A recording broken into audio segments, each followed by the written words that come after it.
In November 1934, almost a year after the Polikarpov I-16's successful test flight, Russian dictator Joseph Stalin watched a demonstration of the plane's maneuverability at Korinka Field near Moscow. Impressed with what he saw, Stalin commanded the Soviet Air Force to put together an aerobatic team. Zavod 39, a state-owned aircraft factory, built 5 I-16s that were specially lightened and equipped with engines that powered the aircraft to speeds of 250 miles per hour. The planes, painted red with black cowling around the engine, became known as Stalin's Red 5. They were flown at air shows in Russia, at the 1935 Milan International Air Show, and before French Minister M. Lavelle, who was so impressed that he started his own aerobatic squad. Flying the Polikarpov I-16 was difficult.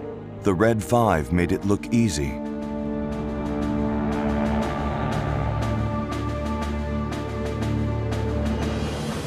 Nikolai Polikarpov, known as the King of Fighters due to the number of planes he designed, had been arrested, along with many of his peers, during one of Stalin's infamous purges.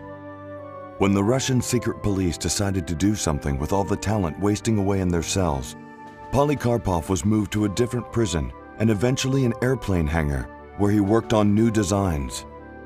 Draft work on fighter planes led to his freedom. Polikarpov's blueprints for his I-16 were kept simple so that untrained factory workers could build it. Russians called the I-16 Ishak, which means little donkey. Words like blunt nose, stocky-barreled, stumpy, and pugnacious were also used to describe the 20-foot-long fighter plane. The word revolutionary also applied. When the Polikarpov I-16 entered service in 1935, it set the record at 224 miles per hour as the fastest fighter plane in the world. It surpassed all other monoplane fighters in design and unique features and achieved a number of firsts in monoplane fighter history. Cantilever wings with retractable landing gear, enclosed cockpit, variable pitch propellers, and RS-82 unguided rocket launchers. The plane's retractable landing gear caused Russian pilots to excel in multitasking. The plane's wheels were hidden in wells located between the spars of the center section. During landing, the pilot had to control the plane while turning a hand crank on the right-hand side of the cockpit 44 times to open the undercarriage. The handle looked so much like that of a barrel organ that the Russian named it after the instrument, Sharmanka. During its first 2 years of operation, the I-16 remained obscure to most of the world. The outbreak of the Spanish Civil War in July 1936 changed all that. When General Francisco Franco's nationalists challenged the Spanish government's Republican forces, Italy, Germany, and the Soviet Union quickly took sides. Mussolini and Hitler supported Franco. The Germans sent as many as 10,000 pilots and technicians. Stalin, on the other hand, demanded gold for his commitment, paid in advance.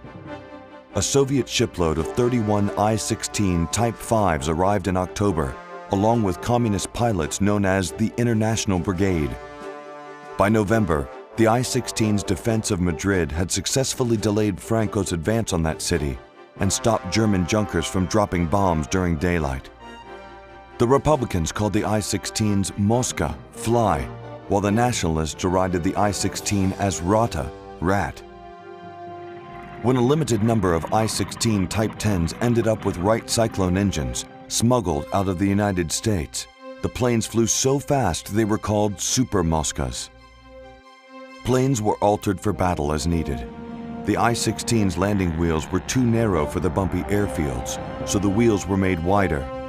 When machine guns froze at high altitudes, the Russians created a piece of equipment that enabled hot engine exhaust gases to flow over the guns. A plane's capabilities dictated its combat tactics. Moscas capitalized on their outstanding speed of climb to attack enemy aircraft from above or below, a strategy so successful that the Republicans lost only 2 planes in 14 weeks.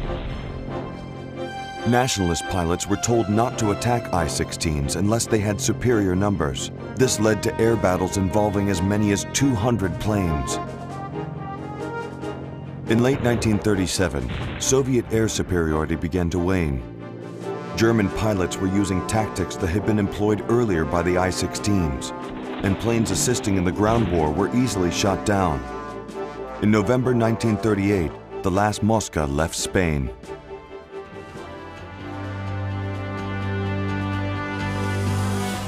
In the late 1930s, a long-standing animosity between Russia and Japan flared up. Polikarpov I-16 fighters took to the sky. The Soviets supplied 250 I-16s to the Chinese to aid their defense against the invasion by Japan. The Japanese called the I-16 Abu, which means gadfly, an irritating little insect. As skirmishes continued, the little insect turned into a powerful pest.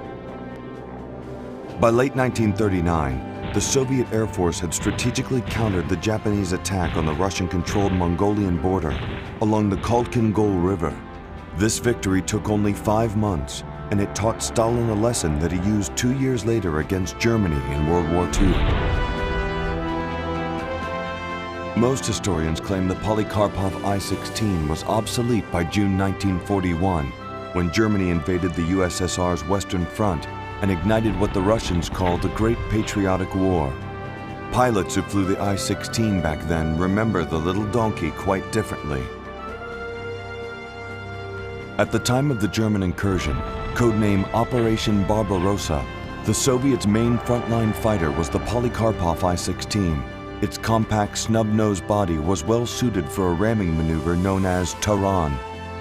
Rugged construction made it possible for the I-16 to strike enemy planes, yet allow the Russian pilot to bail out if necessary. On the first day of the Great Patriotic War, 15 Soviet pilots were known to have rammed enemy aircraft. The pilots were honored as heroes of the Soviet Union. Unfortunately, only a few had survived to receive their medals. During the war, the Polikarpov I-16 was deployed on all fronts, from the Arctic to the Baltic Sea. In July 1941, Germany began positioning aircraft to bomb Moscow. The I-16s, which made up most of the Soviet Defense Force 6th Fighter Corps, intercepted the Nazis before they reached the capital city. The planes were also used by the Soviet Navy's 13th Fighter Aviation Regiment of the Baltic Fleet to guard ships and military posts on the Hanko Peninsula in the Gulf of Finland. The regiment later defended supply lines that moved food and other goods to Leningrad during Germany's 2.5-year blockade of that city. The route became known as the Road of Life. In March 1942, the regiment was given a new designation, the 4th Guard Fighter Aviation Regiment. In the first month after its promotion, the 4th Guard shot down 54 Nazi aircraft while losing only 2 I-16s. No wonder the 4th Guard was one of the last military units to deploy the I-16. Between 1935 and 1942, Polikarpov's monoplane changed Russia's image as a backward nation. Factories churned out more than 10,000 I-16s, yet today, almost all of them have vanished.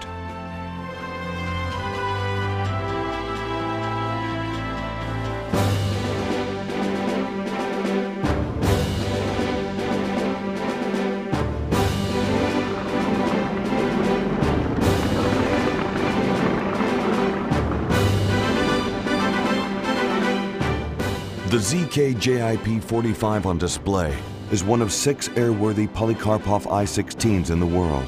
Recovery expeditions and restorations were funded by Sir Tim Wallace. It is believed that this plane was manufactured in 1939 for the Leningrad Fighter Squadron of the Baltic Fleet Air Force, which defended Leningrad during Germany's 2.5-year blockade of that city.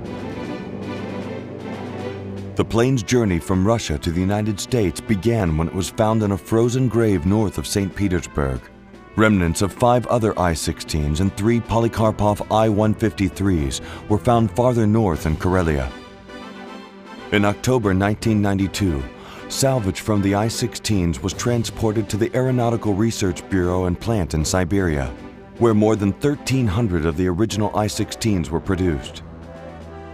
Much of Polikarpov's design data and manuals had been preserved, Russian aeronautical experts, following Polikarpov's original specifications, combined original components from the wreckage with replacement parts they either built or bought from other factories. Each plane's history was researched. Markings and color schemes were faithfully reproduced. Wallace and his chief engineer Ray Mulqueen discovered that engines almost identical to those used in I-16 Type 24s and I-153s were being used in Russians' Antonov An-2 biplanes. When installed in the 20-foot-long fighters, they produced remarkable speed. The first successful test flight of the restored I-16 took place September 9, 1995. Over the next 3 years, the factory restored 6 Polikarpov I-16s and 3 I-153s. As the Russians approved each aircraft, its parts were disassembled, crated, and transported from Siberia to New Zealand. After 70 years, Polikarpov's I-16 had gone full circle. Pilots who tested the restored I-16 Type 24s responded favorably. They reported that the fighter was remarkably stable and easy to control, contrary to criticism leveled at it throughout the years. They were impressed with the fighter's performance and agility. The plane's reputation as a pugnacious little donkey still applied.